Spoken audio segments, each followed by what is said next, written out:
Welcome to another episode of Tech Stories by Techarc. In 2015, the Indian telecom market was a fragmented landscape of 12 separate operators. Mobile data was expensive and scarce, with the average user consuming just 0.23 gigabytes a month. Reliance Jio shattered the existing order in September 2016, offering free voice calls and 4G data at sub-paisa rates. Overnight, they forced the entire industry to abandon its traditional revenue models. The numerical shockwave was immediate. India added nearly 16 million Jio SIM cards in a single quarter. By March 2017, rivals were in a state of survival panic. Vodafone, Idea, and Bharti began pooling hundreds of millions of subscribers in defensive mergers, desperate to shield their market shares from the price collapse. Jio didn't just win customers. They broke the industry's economic baseline, creating a high-speed environment designed to starve out anyone who couldn't match their scale. Average revenue per user, or ARPU, tumbled from 121 rupees as operators slashed prices to fight Jio. The financial floor gave way in March 2018. Aircel filed for insolvency as ARPU collapsed to 76 rupees, making basic operations impossible. In August 2018, the Vodafone-Idea merger created Vi. It looked like a titan, boasting 435 million subscribers and over a third of the entire market. But that massive footprint was structurally fragile. Vi almost immediately began losing millions of users who migrated to the more stable networks of Jio and Airtel.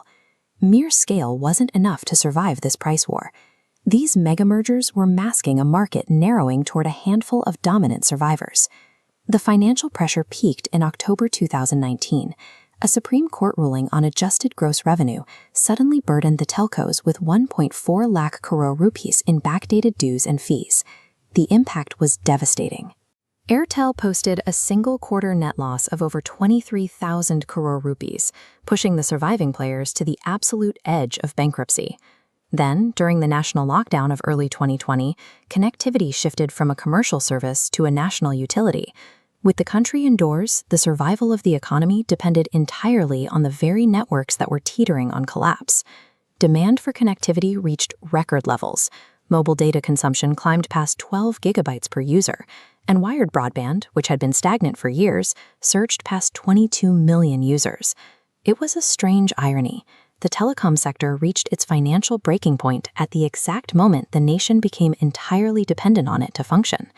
Faced with the risk of a total communications blackout, the government intervened to stabilize the sector.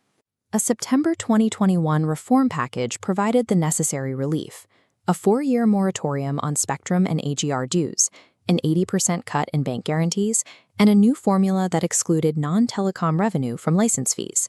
This wasn't a typical market correction. It was a critical lifeline, proving that the surviving mobile networks had become too integrated into the national infrastructure to be allowed to fail. With the government safety net in place, the era of unsustainable prices ended. In late 2021, all 3 private operators coordinated their first tariff hike in 5 years, raising prepaid plan prices by up to 25%. The industry pulled itself out of the red. ARPU climbed over the 100 rupee barrier, reaching 114 rupees. That stabilization funded the next leap. In October 2022, Jio and Airtel launched 5G, reaching 700 cities within a year, while Vi waited on the sidelines. Profitability allowed the giants to pivot. They stopped siding for every subscriber and focused on monetizing the high-speed networks built during the war.